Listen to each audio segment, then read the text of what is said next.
Welcome back. This is part 2 of the Playing with History series, a 2-part series about history-based video games. Last time we talked about what makes these games and what they are. We came to the conclusion that it's all about the setting. No matter the game genre, the history genre can fit it.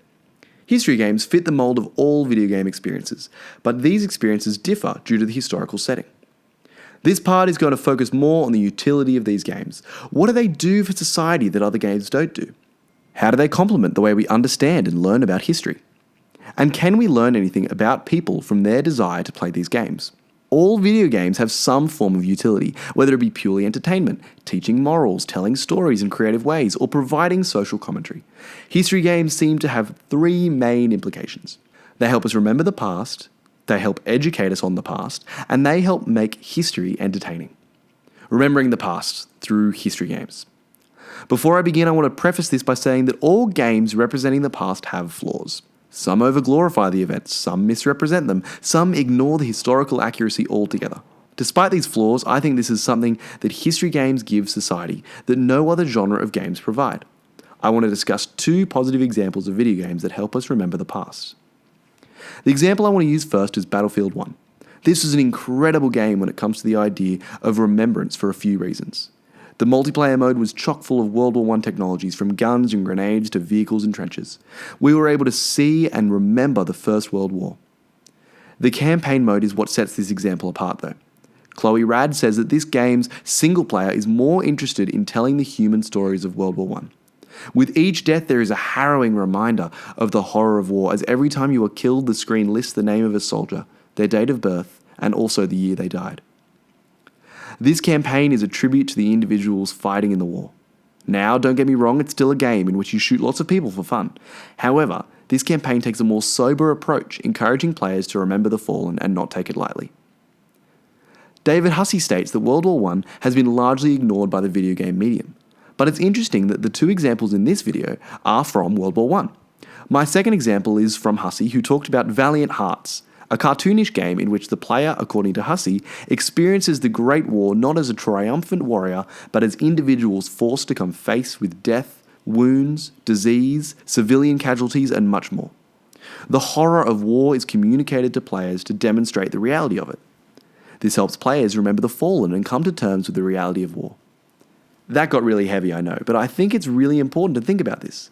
I could have used lighter examples like Assassin's Creed Odyssey's fun recreations of Herodotus of ancient Greece, or 1971's The Oregon Trail, remembering the reality of colonizing the New World. An even more lighthearted topic is the next piece of utility for the gamer, and that is education. According to Jeremiah McCall, the way history is taught in secondary schools can lead to students viewing history in a way that can only lead to an unfortunate habit of intellectual passivity. They don't interact with it or learn from it. Video games allow both of those things to happen. A real-life example of this is in Turkey. Abdullah Gül University has developed an undergraduate history course in which students use historical computer games to better understand their subject. When studying the medieval period, they use Crusader Kings 2. When studying the early modern to industrial ages, they played Europa Universalis 4. When studying the early to mid-20th century, they played Hearts of Iron 4.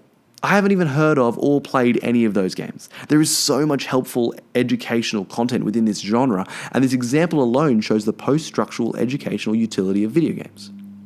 But that's not all. When actually researching history, Chapman argues that games are simultaneously both historical representations and systems for historian. He believes that digital games have this other potential use.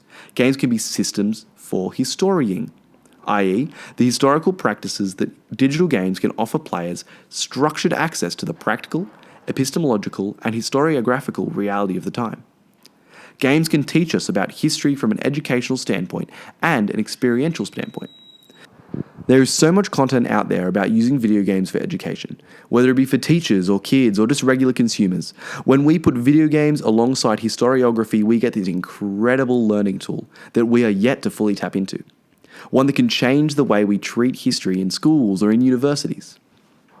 Finally, the utility of history-based video games comes down to the user experience. They're fun. Sailing around on a pirate ship listening to historically accurate sea shanties in Assassin's Creed Black Flag is a fantastic way to spend my afternoon. Whether it be shooting cowboys, building an empire, crafting weapons, building towns, ninja sneaking over buildings, simulating battles, or flying through the air in a Spitfire, it's just fun. The familiar, the old, people love what they already know. And they love the ability to spend time in the virtual world, especially when the virtual world is this incredible combination of foreign yet familiar, old yet new and refreshing. It's a fantastic experience, and that's why I play these games. And that's why I made these videos, to come to the conclusion that not only are these games helpful for remembrance and education, but they entertain. Thank you for listening. This has been Playing with History. I hope you enjoyed it and got something out of it. Don't forget to leave a like and hit that subscribe button for more content like this. See you later, and happy gaming.